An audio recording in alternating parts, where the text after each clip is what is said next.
We're finally experiencing year-over-year price declines in the housing market. According to Redfin data, home prices fell annually for the first time in a decade. And this is actually good for the economy because of inflation and because of prices being elevated for this long. So we're finally experiencing some price declines, some sort of relief from higher prices, and on top of that, people having to deal with higher mortgage rates. Now, these price declines are partially due to mortgage rates increasing, and partially it's because of inflation happening in other areas of people's life, like food, cell phone costs, insurance costs. People are not as motivated to buy a house this year as they were last year. And once again, yeah, I think this is a great sign to show that, hey, home prices are declining, and especially it's good to see it as we have warmer months coming up. And so if we see these price declines happening during the spring and summer months, you're going to see an even bigger price decline happening during the fall and winter months. Now, I do not know how long this will last, and if you can still find a house that fits your budget, I will still say consider it, right? Because this can go on for another 3 or 4 years. And so you can't really catch a falling knife. Like people who try to time the stock market, you can't really time the housing market because the parameters are different compared to all the other housing market crashes that's been happening over the past couple of years. But I think this is a great sign for people if they want to wait later this year, following winter months. Home prices will most likely be lower. But what will interest rates be? We know that the Fed is scheduling another interest rate hike of about 25 basis points. And so we're going to have higher mortgage rates. And so your monthly mortgage may still be unaffordable. It may even still be higher than what they were last year when we actually had higher prices. But now that prices are decreasing, but price decrease is kind of offset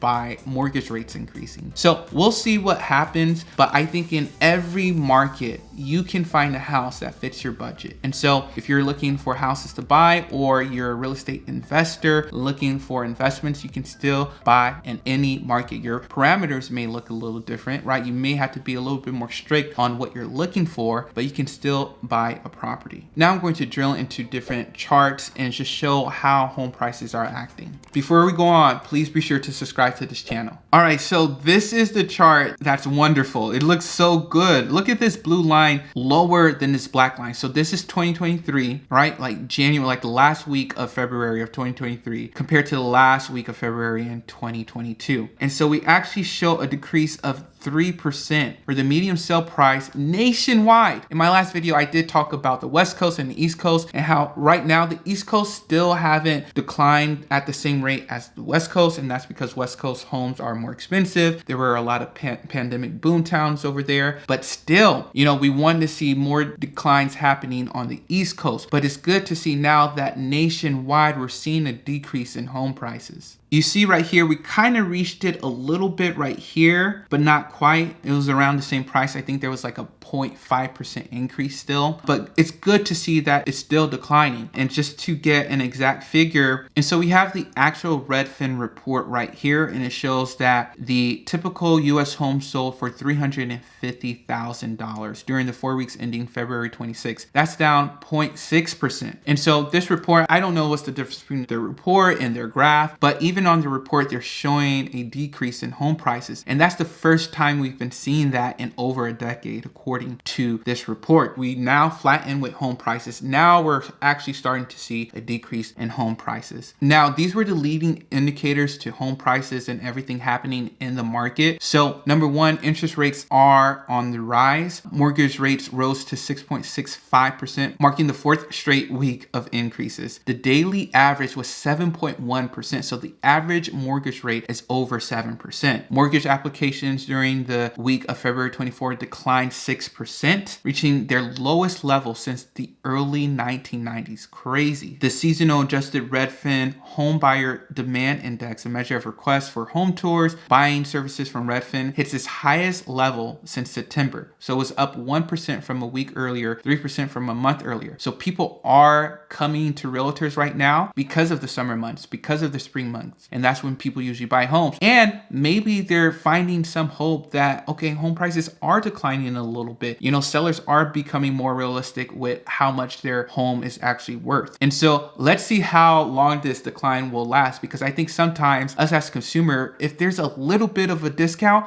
we just jump on it, right? We need to wait it out. Let's let it discount longer and longer so we can get a bigger and bigger discount. So we'll see what happens. Another reasoning why home prices were down, or just home buying activity happening, Google searches for home for sales were up 44% from the trough they hit in December during the week ending February 25th, but down 18% from a year earlier. So they're still down 18% year over year, but they're up compared to December. Touring activity as of February 26th was up 12%. So people are coming back on the market. They're showing more houses and things of that nature. So we'll just see what happens in the housing market. Now, looking at this graph right here, this is talking about the affordability with these higher interest rates. You're going to have higher monthly payments. So in February of 2023, the average monthly payment is at $2,520 at 6.65%. So that's still significantly higher than 2022, even though home prices are lower this year than last year. And so it's still not affordable for most people. You see this big disparity, this big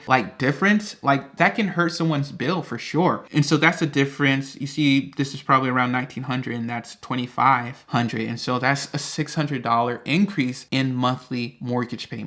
Now, going back to this national average medium sale price on Redfin, you see that they have a chart just for year over year percentages. And you see this huge drop compared to the week ending on the 19th of February compared to the week ending on the 26th. And so you see this huge decrease happening on a nationwide basis year over year. And that happened literally at the last half of February. And I think it's because interest rates really started to rise during these past couple of weeks. And so you saw that big decrease in home prices going down. Another thing I want to look at is just still comparing the West Coast and the East Coast, like I talked about last video. So if we look at, for example, Phoenix, Arizona, if I can spell Phoenix the right way. So Phoenix, Arizona, they're still down 7% for their median sale price. There is a slight uptick happening, I'm noticing right here. And then let's go to an East Coast city. For example, what's a good city? Let's go to Orlando, Florida.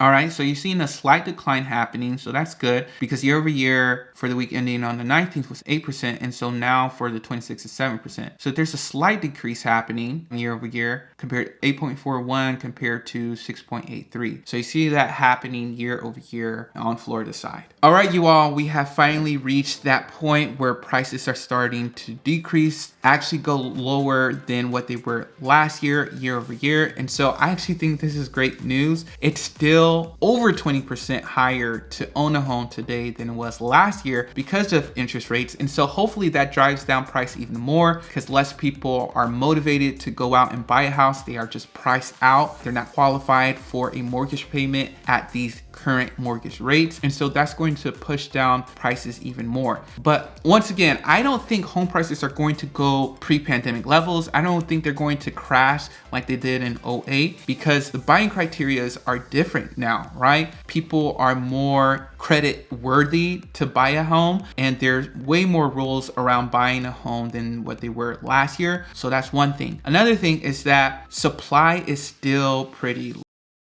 Increasing a little bit, but supply is still low. And when supply is low, demand is usually higher, which keeps the prices elevated. Yes, right now we have a ton of millennials looking to buy their first home. You have a ton of people just looking to buy a home, relocate maybe to these East Coast cities. And so you still have that demand, but the supply is still low. They've been low since the pandemic started. And so that's going to keep home prices elevated. So yes, we may have a price decline, but it's not going to go to the point where it becomes super affordable for most people, unfortunately. All right, you all, make sure you all like this video, subscribe, comment down below, and let me know your thoughts on this year-over-year price declines happening in the housing market.